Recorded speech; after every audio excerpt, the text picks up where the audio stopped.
we're here at ISE. I'm really excited about this session. This is like one of the sessions that kind of pre-show when we were like planning who we're going to talk to at the show. This was one of the ones that I was most excited about. Um, I have Andy and from Zoom and Tuomo here from Shure, and I'm going to let you guys introduce yourselves. But I just want to say to everybody who's going to watch this, these guys are really thought leaders in their space. So I'm really excited just to hear what you have to say about the things that you guys are working on. Andy, if you can go first, just to give a quick introduction. Yeah, absolutely. Thanks, Jonathan, and great to be here with the team today. I'm Andy Carluccio, as introduced. I'm head of client innovation at Zoom. So I deal with kind of forward-looking use cases of Zoom, things that you might not imagine that kind of live beyond the meeting experience. So broadcast, contribution to air, live experiences, immersive entertainment, all that kind of stuff. My team deals with over on the Zoom side. Awesome. Tuomo? My name is Tuomo. I've been at Shure for coming up on 19 years. Wow. Just dawned on me yesterday, it's our 100th year anniversary, that lucky enough to have been at the company for about a fifth of its history, awesome. right? So I'm the senior director for market development at Shure for what we call events and content. Anything from podcasters in terms of content to, high scale broadcast, or same for small events in a bar club, all the way to, huge concerts and festivals. So my background is live entertainment. Sort of grew up in that world, have a huge passion for it, love it, always have music on. So Awesome. that's me in a nutshell. Yeah. So traditionally, when somebody would think about Zoom, a video conferencing solution, they think conference rooms, right? That's Yeah. also like, kind of where you guys started, right? From a personal meeting, and then you evolved into Zoom rooms, but now you're evolving into a lot of other stuff. And a lot of times when people think about Shure, first they think about the pro audio side, but not necessarily always about us as a video conferencing company. So I'm curious kind of to hear from the two of you kind of how do you guys see both of these worlds meshing now together, right? Taking video conferencing into new places and taking our pro audio experience into the Zoom world to, if I would dare It's say. interesting that you frame it in that light because I think we have in common actually that we came from the entertainment industry. I started in theater, so I was dealing with stage performance and that kind of work. And when the pandemic hit, we were thinking about, all right, how do we move performance art from the stage to the screen? Yeah. And so my kind of vector into Zoom was actually coming from the entertainment space and trying to figure out how to bend this video conferencing platform into the immersive arts and entertainment. So it's interesting to hear you frame it that way because for me, I feel like I've come from it from the outside and have been working internally to try to move it in that direction. I imagine maybe some similar feelings for you. Well, I think it's exactly the same. I mean, for me, the whole virtual event thing really hit when the pandemic hit. The whole industry really shut down, but obviously people still had to make money and, do events, and that's when virtual events kind of started. Um, I think it worked during the pandemic, and I think people are now really trying to evolve how that might work in the future. I mean, probably for me, the biggest challenge there is, and again, I love going to live events, is that the feel of being there with Right. your friends, feeling the kick drum hit your chest or seeing the band come on stage. To me, those are the biggest challenges is, how do you sort of replicate that kind of emotion in a virtual world? And I don't know if you can, but that's where you have to substitute it with something else. And that's where I think it potentially gets really exciting. And for me, it's felt like the glass half empty versus glass half full approach, where if you are building a virtual experience and you're trying to replicate point for point what you're doing in person, you're only going to see the things that you can't migrate over. But if you look at it as a medium in which you can explore human connection in an entirely new way, Yeah. then you're drowning in opportunity. There's so many different places that you can take it. And I think that's been the exciting part for me is that we can have these intimate human relationships at scale. We can do that wherever you are geographically, wherever you're coming in the world. We can have a connection, have a conversation, and engage each other in a way that when you have a fully in-person experience, yes, it's great for those who can be there, but for 99.99999% of the world, they're not able to share that experience, and that's been interesting for me. And I think, depending on who you ask, you look at the generation that's growing up now, they're growing up in a virtual world, right? It's bound to happen, and that's why you got to think creatively about what else can you do. And like I said, to me, it's not trying to substitute that experience you have in person. It's just what else can you offer that you may not be able to do in the in-person experience. That's awesome. Uh, are there any specific like realms that you see Zoom or like becoming more popular in?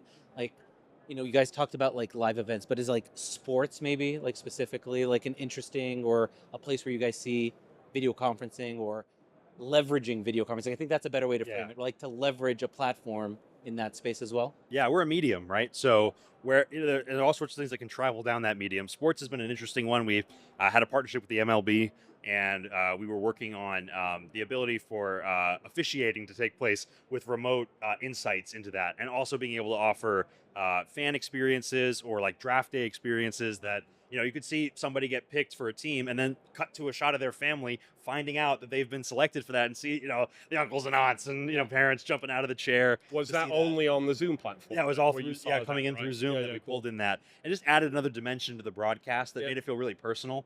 We were bringing in all these feeds from all over the world, and it was so special for those families in those moments. I think it added something very special to the broadcast. And that's exactly what I mean with you have to differentiate. Like you'll see whatever the event, like the draft, right? You'll see something on TV, but it's those reactions of family that only your platform would provide there. And sport to me is such a good example of this. Again, is whatever sport you pick, you got stadiums around the world. You'll have that many people that fit in there, but most people watch sport at home, right? It's true. And it's not the same experience as the stadium. And so many people who I talk to in the world of sport broadcast, there's this huge drive to try and create like these more emotional, captivating, immersive experiences where you'd feel like you're in the stadium, right? You might be 1,000 miles away, but what would it feel like sitting behind home plate, for your favorite team? That's kind of cool. And so it's that whole differentiation again. It is really cool to be able to put yourself in another position, Yeah.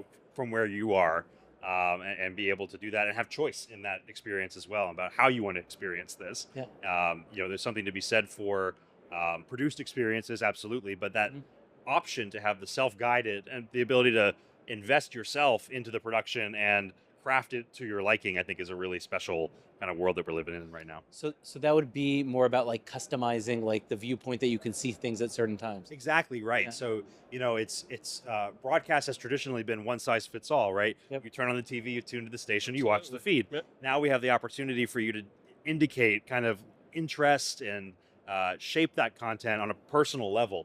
And I think that's a really exciting opportunity for broadcast to get into now, where it's scalable but also very personal. I think the other thing to throw in there as well, if we're sticking to sport, like you'll have a game that is, 9 innings or 4 quarters or 90 minutes, whatever it is. But there's so much that happens before the game, after the game, and also during the game that you don't see in that one size fits all. And that's where I think, again, streaming platforms have, it's a gold mine at their hands. It's like provide that, view into something that you wouldn't typically see. And I think it's like an open game for creativity. Oh yeah. What can we do that somebody else doesn't do? And I think people would be willing to pay a premium for that kind of stuff. It's just, again, going back to like, you don't substitute what the real experience is like, but you add something that you wouldn't be able to experience in person. Absolutely. That's awesome. So most of these technologies are basically available, I would say already in the most part, right? Like to get multiple feeds and send it. Is there, I'm kind of putting you guys on the spot right now. Looking into the future, right? Like where do you see this going next? What other additional aspects do you see in the live production, kind of bringing in maybe an audio experience or bringing kind of, the platform, leveraging the medium? I Where think you're, do you see you're this right to evolving? identify that the tools have reached a point of maturity where it is Yeah. possible to Yeah. do these things. I think the primary challenge we're faced with now, and Tuomo, to get your thoughts on this as well, is producer mindshare. It's actually like trying to get people to leverage these capabilities and take the risks and try the new formats, because the technology has actually exceeded what we're attempting to do with it at this stage, at least for my purview. I think, if speaking from an audio point of Yeah. view, I mean, I can't comment on some of the other stuff. I do think there's some limits in current audio technology Okay. that kind of prohibit, I think, again, if we're sticking to like sports broadcasts or something, Yeah. to going where you may ultimately want to go. To me, immersive is a huge thing. And what I mean, not rather than this captivating experience, but actually immersive audio formats, right? And again, this is something that you can experience live, but through platforms, it's not only a different visual experience, but how you hear things. Yes. Right? You want to, at least in my view, I want to hear and spatialize things. Like if something's in front of me and to the left, it needs to be in front of me to the left. today everything that we do through streaming is still stereo or mono. That doesn't replicate how our ears work in an environment. So for me, that again is a direction we could go. So I'd say that's one area where technology isn't maybe up to date. So Yeah, and I think that's why we've tried to invest recently in these 3D rendering engine environments like Unreal Engine. We built a Zoom plugin for it specifically because, to your point, there was that kind of flat experience when you crack open your laptop and you have a video call. It's flattening. It's kind of like it's not how we actually engage with each other like we do in this room. yeah. So by building into Unreal, where we can actually spread things out and have the 3D space and work with the spatial audio and all of that, and simulate a real environment. That added another dimension, and I think we've been excited to see what people are doing with that. That's awesome. Yeah.